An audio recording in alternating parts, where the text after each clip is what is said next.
हमें संयम के साथ में बहुत ही विचारपूर्वक सिचुएशन को जानकर उसके बाद में अगर योग्य हो तो ही अपना निर्णय देना चाहिए दोस्तों। हेलो दोस्तों, welcome back to my channel. मैं हूँ अश्विनी, मोटिवेशनल लाइफ में आपका स्वागत है दोस्तों। कहानी बहुत छोटी है दोस्तों, लेकिन सीख बहुत बड़ी है दोस्तों। एक बार क्या होता है, बहुत बड़ा अस्पताल रहता है और उसमें एक डॉक्टर रहते हैं जो कि बहुत लेट आते हैं। तो वह बहुत तेज़ी से आते हैं।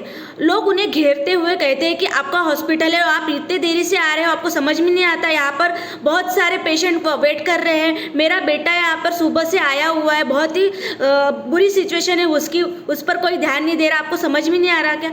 ऐसे वैसे कहते हुए बहुत सारे लोग उस डॉक्टर को घेर लेते हैं दोस्तों और बहुत कुछ सुनाने लगते हैं। फिर भी वो डॉक्टर कहता है कि रुकिए, मुझे अंदर जाने दीजिए, मुझे पेशेंट को देखने दीजिए।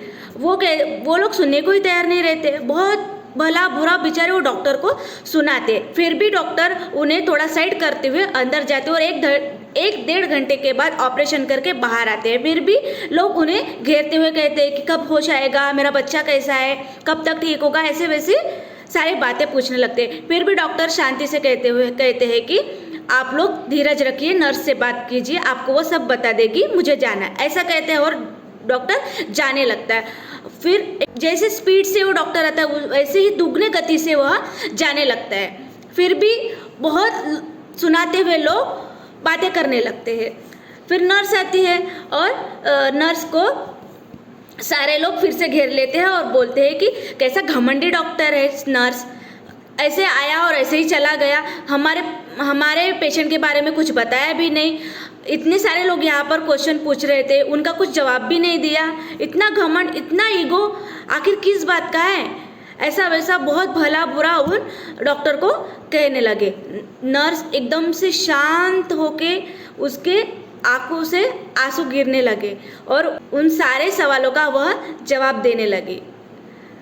कहने लगी कि रुकिए, पहले मेरी बात सुन लीजिए। डॉक्टर इसलिए जल्दी में थे क्योंकि आज सुबह ही उनकी बेटे की रोड एक्सीडेंट में मौत हो गई, लेकिन हमारा फर्ज था, इसलिए हमने डॉक्टर को कॉल किया और बताया पेशेंट की हालत बहुत नाजुक है। इसीलिए डॉक्टर दौड़ते हुए आए और जाहिर सी बात है कि उनको अपने बेटे का अंतिम संस्कार करना था, इसीलिए वह चले गए। फिर सब लोग एकदम से शांत हो गए और सोच में पड़ गए। दोस्तों, इतनी छोटी कहानी है लेकिन सोचने वाली बात है दोस्तों। हम लोग न जाने क्या क्या बात करने लगते हैं जिनके बारे में हमें कुछ पता भी नहीं होता। किसी के सिचुएशन जाने बगैर हम टीका करने लगते हैं दोस्तों। हमें किसी के बारे में कुछ भी पता नहीं होता है, आगे का पीछे का कुछ भी ना सोचते हुए डायरेक्ट हम अपनी बातों का भड़ीमार करने लगते हैं दोस्तों। बहुत ही गलत बात है दोस्तों।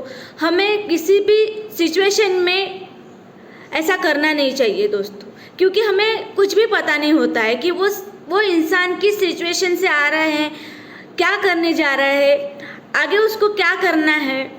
हो सकता है दोस्तों आपकी इन सारी बातों से वो इंसान डिप्रेशन में चला जाए। ये छोटी सी कहानी है दोस्तों, डॉक्टर पेशेंट, ये तो कहानी के तौर पर बताया गया। लोग कहानी से हमें बहुत कुछ सीखने को मिलता है दोस्तों।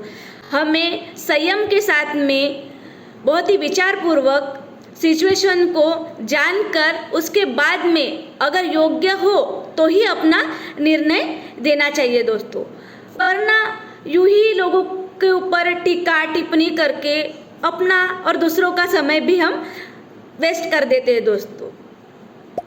बस इसी के साथ हम कहानी समाप्त करते हैं। आपको मेरी कहानी और सीख कैसी लगी प्लीज़ कमेंट करके बताइए। लाइक करें, शेयर करें, सब्सक्राइब करें। बाय दोस्तों।